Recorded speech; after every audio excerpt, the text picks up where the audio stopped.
अरे मालदेव लंबी चौड़ी बारात लेके गया था। क्यों मालदेव की बारात देखने के लिए जैसलमेर के अंदर भीड़ उमड़ गई थी। मालदेव जी की बारात तो भाई जैसलमेर की सारी महिलाएं तो कौन सा गीत गाते हुए मालदेव जी की बारात देखने चली गई। और उमा दे तो दुल्हन थी, दुल्हन तो घर से बाहर निकल नहीं सकती। अब वो अंदर बैठी अपने, और उसके पास सूचनाएं आए, उसकी सहेलियां नौकरानियां सब आके उड़ा रहे कि तुम्हारी बारात क्या शानदार आई है, इतने हाथी आए, इतने घोड़े आए, इतने बाराती आए, वहां पे रुकी हुई है, मालदेव जी तो फूट रहे लग रहे हैं। उमा दे के भी मन में तरंग उमंगे उठे, मेरी बारात देखूं, मेरा दूल्हा कैसा दिखाई दे रहा है वो देखूं। पर बेचारी वहां घर के अंदर बैठी बैठी तो कैसे देखे जैसलमेर के किले में।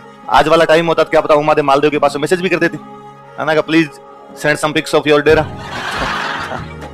मालदेव जी वापस कर देते, ये मैं हूं, ये हमारी बारात रही, हमारी पार्टी हो रही है।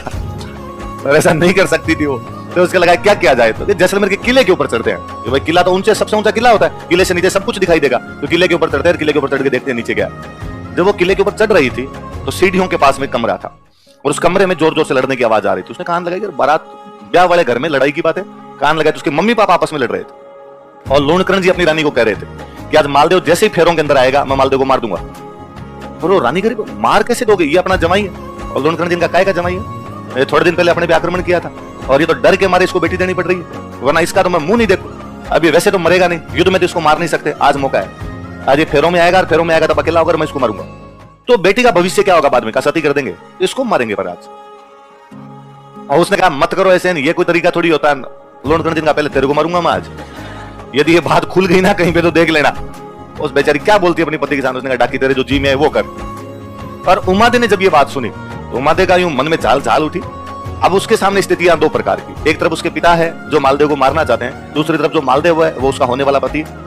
उसे लगा कि मैं पति का साथ दूं या पिता का साथ दूं। तो उसे लगता है कि हिंदू धर्म कहता है कि सगाई अपने आप में आधा विवाह है, मालदेव जी के साथ मेरी सगाई तो हो ही रखी है। और उसने अपनी एक नौकरानी के हाथ मालदेव जी के पास संदेश भिजवाया कि मालदेव जी आज जब फेरों के अंदर आओ तो थोड़े से सावधान रहना, चौकस रहना, थोड़ा बी अवेयर, यहाँ पर आपके साथ में कोई ना कोई घात की जा सकती है, धोखा किया जा सकता है आपके साथ। मालदेव जी ने लेटर पढ़ा, मालदेव जी ने थैंक यू उमादे, पहली बात तो मैं तुम्हारे बाप से वैसे नहीं मरता, मैं मार दूं पटक के उसको, और फिर भी तुमने मैसेज कर दिया उसके लिए थोड़ा ठीक है। मालदेव जी ने अपने साथ जो बारात गई हुई थी जोधपुर से, उस बारात में से 2 डंके डंके बाराती छांटे जो दिल्ली सुबह शाम जिम जाया करते थे, और उन्होंने कहा कि तुम दोनों का एक ही काम है कि लूणकरण फेरों में आना ही नहीं चाहिए, लूणकरण को फेरों से पहले ही रोक लिया जाए, उनका ठीक।